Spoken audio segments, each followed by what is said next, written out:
she said. "Quit pretending we're engaged, you can't control my plans or my friends." Everyone chuckled at my expense while I just grinned and remained silent. The humiliation stung, but something deeper shifted inside me that night. A quiet realization that would change everything between us. I'm Mason, 26, and I work as a veterinary technician at a clinic in Denver where I've been for 4 years, steadily building my career while living what I thought was a committed relationship with Amber in our shared downtown apartment. 3 years together felt like we were building something real, especially since we'd been splitting rent and utilities for the past year, or so I thought until I started really paying attention to our bank statements. The incident that opened my eyes happened on a Thursday night when Amber's crew, Skylar, Madison, and Paige, came over for their weekly wine and gossip session, which usually meant I'd retreat to the bedroom with my laptop while they turned our living room into their personal therapy session. Amber had been acting different lately, more secretive with her phone, staying out later with work friends, and making these little comments about how boring our routine had become, but I chalked it up to her new job at the marketing firm and the stress of trying to impress her colleagues. That night, she dropped a bombshell during dinner prep while her friends were already opening the second bottle of wine. "So, I'm going to Vegas this weekend with the girls," she announced casually, like she was mentioning a trip to the grocery store. "Flight leaves Friday morning, back Sunday night." I paused in chopping vegetables, not because I minded her taking trips, but because we usually discussed big expenses and weekend plans together. "Vegas sounds fun," I said. "When did you guys decide this? I didn't see any charges on our shared card." Her expression shifted immediately, that defensive look I'd been seeing more often lately. "We booked it separately. Skylar found some amazing deal and we all Venmo'd her." I nodded, continuing with dinner prep. "What airline? I can check you in tomorrow since I'll be up early for work anyway." It was an innocent offer, the kind of thing I'd done dozens of times before, but Amber's reaction was anything but innocent. "God, Mason, I can check myself in. You don't need to manage every detail of my life." The conversation felt charged suddenly, with her friends going quiet in the living room, obviously listening. "I wasn't trying to manage anything," I said calmly. "Just offering to help since I'll be awake anyway." That's when she exploded. "This is exactly what I'm talking about. Quit pretending we're engaged, you can't control my plans or my friends." The words hung in the air like a physical slap, and I heard Skylar snort with laughter from the couch. "Girl, tell him." Madison chimed in, and suddenly all 3 of her friends were giggling like they were watching some comedy show. I stood there holding a knife and half-chopped onions, looking at Amber's flushed face and realizing that this wasn't just an outburst. This was how she really felt about us, about me, about the life we built together. The laughter from her friends made it worse, like I was some controlling boyfriend for offering to help with a simple task. "You're right," I said quietly, setting down the knife and wiping my hands on the dish towel. "We're not engaged." I walked out of the kitchen with a calm smile, leaving Amber and her friends to their evening while something fundamental shifted inside me. The laughter followed me down the hallway, but I wasn't angry, I was calculating. For the first time in months, maybe years, I was seeing our relationship clearly, and what I saw was a woman who viewed me as a convenient roommate rather than a partner, someone who paid the bills while she lived her best life without any real commitment or appreciation. As I sat in our bedroom listening to them celebrate her Vegas trip, I started doing the math on exactly how much this relationship was actually costing me, and more importantly, I started planning what life would look like when the person who didn't consider us engaged came home to discover I'd taken her advice to heart. Friday morning came early, and I watched Amber pack her designer luggage with clothes I'd helped pay for, heading off to an airport I wouldn't be checking her into, on a trip funded by methods I was apparently not supposed to question. After she left in her Uber, I made coffee and sat down with my laptop to begin what I'd started thinking of as Operation Reality Check. But first I needed an ally who understood the legal complexities of what I was about to do. Mrs. Chen lived in the apartment 2 floors below ours and served as the building's property manager, a sharp-eyed woman in her 70s who'd immigrated from Taiwan 30 years ago and built a small real estate empire through careful attention to detail and an uncanny ability to read people's true intentions. I'd always liked her because she treated everyone fairly but didn't tolerate nonsense, and more importantly, she'd witnessed enough relationship drama in her decades of property management to recognize manipulation when she saw it. I knocked on her door around 10, finding her in her usual Friday morning routine of reviewing lease agreements while her ancient cat, Chairman Meow, supervised from his perch on her desk. "Mason, how nice to see you," she said, gesturing me inside. "Coffee? I just made a fresh pot." As we settled into her immaculate living room, I explained the situation carefully, starting with Amber's public declaration that we weren't engaged and ending with my growing realization that I'd been funding a lifestyle for someone who viewed me as a convenient roommate rather than a partner. Mrs. Chen's expression grew more serious as I talked, her sharp eyes narrowing when I mentioned the financial dynamics. "Show me the bank statements," she said bluntly, and I pulled out my phone to display 8 months of rent payments, all coming from my account, along with utilities, groceries, and the countless other expenses that somehow always fell to me. "And her name is on the lease?" she asked, reviewing the payments with the intensity of an accountant during tax season. "Both our names, but I've been paying 100% of everything since she started her new job and claimed she needed time to get financially stable." Mrs. Chen made a disgusted noise that somehow managed to convey exactly what she thought of that arrangement. "Mason, in my 40 years of property management, I've seen this same story play out dozens of times. One person treats the relationship like a free housing arrangement while the other person pays for the privilege of being taken advantage of." She stood up and walked to her filing cabinet, pulling out a thick folder labeled with our apartment number. "Here's what we're going to do," she said, spreading documents across her coffee table with the precision of a general planning a military campaign. "I'm going to review your lease agreement very carefully, and we're going to have a conversation about tenant rights, financial responsibility, and what happens when someone who contributes nothing to a household decides to bite the hand that feeds them." The plan she outlined was both elegant and devastating in its simplicity. Since I could prove I'd been the sole financial contributor for months, and since Amber had publicly declared we weren't in a committed relationship, Mrs. Chen could legitimately question whether Amber had established proper tenant rights or was simply a long-term guest who'd been living in my apartment. "The beauty of this," Mrs. Chen explained with a smile that reminded me why people respected her business acumen, "is that everything we do will be completely legal and by the book. No revenge, no drama, just proper property management procedures applied to someone who apparently doesn't understand the difference between a relationship and a free ride." I left Mrs. Chen's apartment with a clear plan and the satisfied feeling that comes from finally taking action instead of just accepting whatever scraps of respect someone decided to throw your way, knowing that when Amber returned from Vegas, she'd discover that actions have consequences and that the person who didn't want to be engaged was about to learn exactly what that meant. Saturday morning, I stood in our apartment with a clipboard, pen, and the kind of methodical focus I usually reserved for medical charts at the clinic, ready to conduct what I'd started calling the Great Inventory of Entitlement. The first step wasn't just packing Amber's belongings, it was conducting a forensic accounting of our shared life to determine exactly what she'd actually contributed versus what she'd simply claimed ownership of through proximity and assumption. I started in the bedroom, carefully examining every item and mentally cataloging who'd purchased what, a process that became increasingly eye-opening as I realized how much of our stuff was actually just mine that she'd gradually taken over. Her clothes went into boxes labeled with my new naming system: designer jeans purchased during broke phase, workout clothes for gym membership I pay for, and my personal favorite, shoes worth more than most people's car payments. The living room proved even more revealing as I rediscovered furniture I'd put in storage when Amber moved in, pieces she declared too masculine for her vision of our space, which apparently meant I'd paid to store my own belongings so she could redecorate with items that somehow always required my credit card despite her strong opinions about the aesthetic choices. I found receipts showing I'd spent over $3,000 on her decorating whims in the past year alone, including $400 on throw pillows that served no purpose other than making the couch uncomfortable and looking good in Instagram photos. Her books, and I use that term loosely since most were clearly purchased as props for her bookshelf aesthetic rather than actual reading material, went into a box labeled Instagram props disguised as literature, while her extensive skincare collection, worth approximately $800 based on my credit card statements, earned the label Beauty Products More Expensive Than My Car Payment. The kitchen revealed the most damning evidence of our lopsided arrangement: expensive organic groceries I'd purchased for her dietary restrictions, specialty appliances she'd insisted we needed but never used, and a wine collection that had somehow depleted dramatically during her girls' nights while I was working late shifts at the clinic.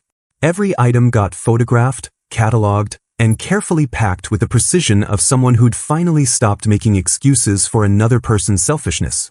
By Sunday afternoon, I'd rented a climate-controlled storage unit across town and hired professional movers who handled everything with the efficiency of people who'd seen this exact scenario countless times before, probably wondering why it had taken me so long to figure out what was obvious to everyone else.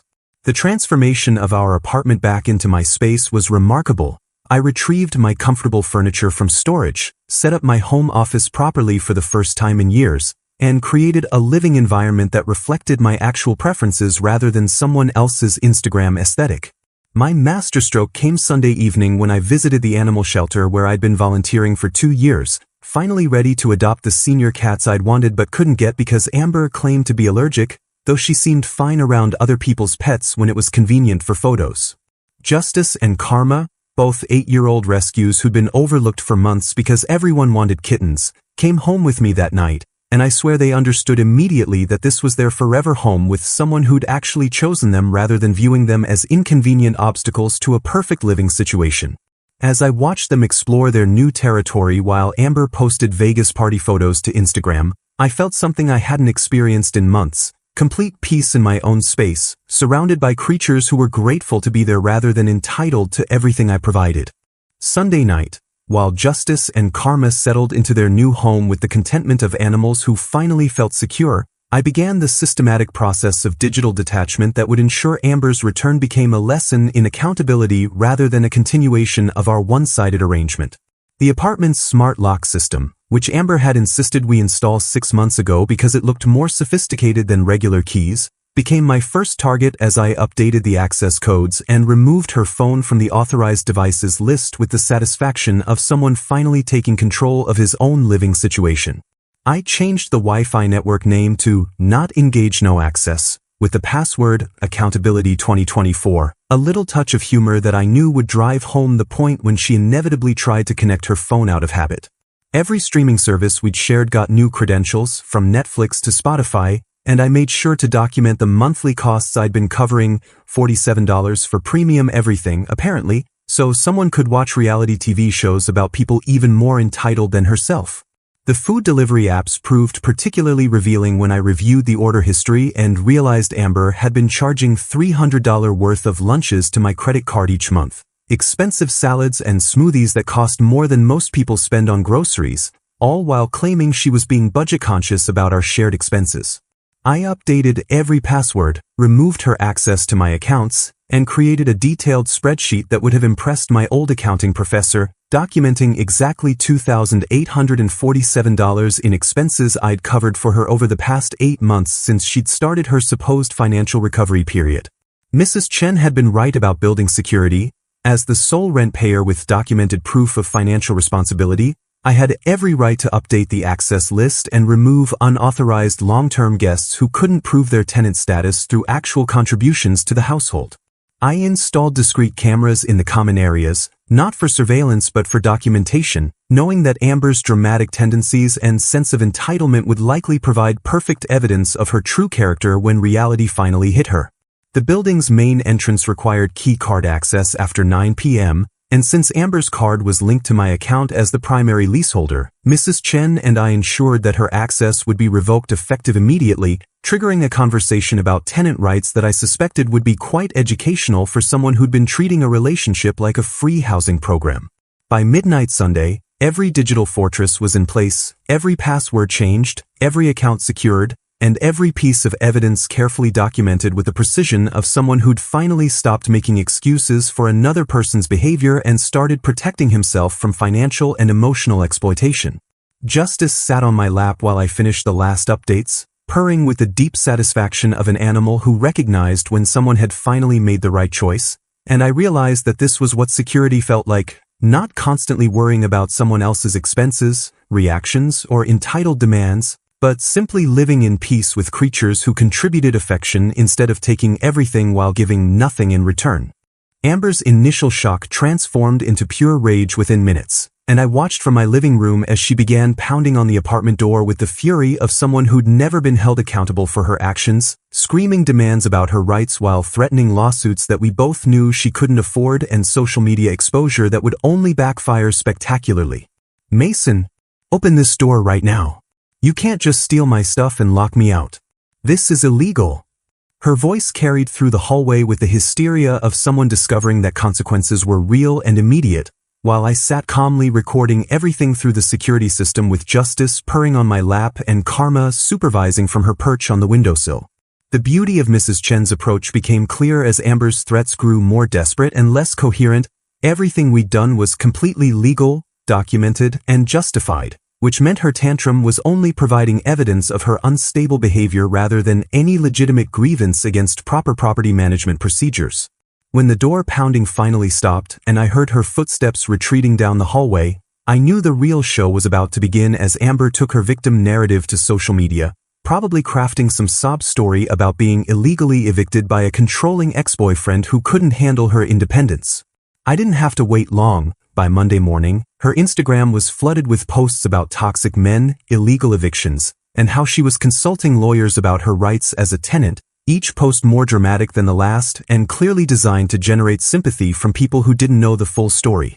That's when I unleashed my carefully prepared response, a single Instagram post that included screenshots of our shared bank account showing 8 months of me paying 100% of rent and utilities, photos of the professionally packed belongings in climate-controlled storage, documentation of the proper legal procedures we'd followed, and my personal favorite touch, adorable photos of Justice and Karma with the caption, "Finally found roommates who actually contribute to the household and don't treat relationships like free housing programs."